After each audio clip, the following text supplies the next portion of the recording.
One of my favorite things to find in the garbage is M&Ms. I love me some M&Ms. One of humanity's finest creations. You go to the moon, you make computers what fit in your pockets, you split the atom, and you make M&Ms. What's funny is M&Ms is different in Europe than they are in the United States. Most food you get over there is different. Every time I go to the United States, I get a little fat. But when I find a nice boat to Europe, I eat good. The funniest thing is that when I eat some American M&Ms, I end up hungrier than if I hadn't eaten nothing at all. That's the magic of additives, baby. Now, there is one thing you can't convince me to eat when I was in the United States, and that's chicken.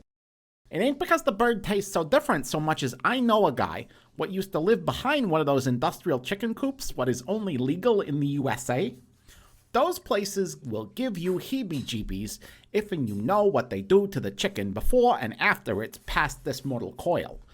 I don't strictly care if dousing chicken in chlorine water makes it safer, cause I ain't never got sick from no chickens in Europe where they don't allow treating birds like that. The only reason you need to dunk meat in all of those chemicals in pool water is if it was so foul that it would gag a rat. We are living in the 21st century, and smarty pants scientists is coming up with all manner of new meat substitutes what you can grow in a laboratory and what don't require chickens, pigs, or cows to have nasty lives. It ain't at scale yet, but y'all figured out some proper nice vegetable-based meaty things that even I think taste pretty darn good. Not saying you need to go vegan or no such thing, but use is burning fresh holes in the planet's weather with cow farts where the Amazon rainforest used to be. Maybe hold off on the fried chicken with extra chlorine-soaked bacteria till after you's got that handled.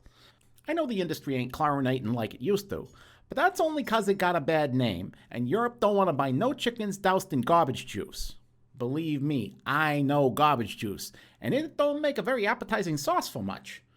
Maybe while they're at it, the US might take a second and give a look-see at all the other stuff what is going in used food.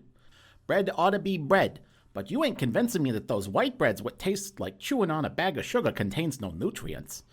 I have had me some delicious cardboard what gave me fewer tummy aches than some of those sweet breakfast cereals. You ever asking yourselves why they make you eat this stuff? Why stick all of that junk in used food if it only makes you hungrier? Pretty sure you got the answer right there.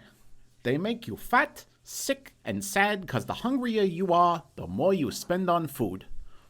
If somebody is suffering somewhere, you'll never go wrong looking for somebody who is making a buck holding the other end of the whip. If you got the opportunity, make friends with your local farmers markets people. I feel for those what don't live near enough to such things and hope one day yous can change that. Them folks will get you eating good at prices what make sense, and they ain't feeling the need to put in so much foulness as the super corporatized old McDonald types. Anyway, this is Gus, and these are my thoughts from the gutter. If you like these thoughts, like and subscribe.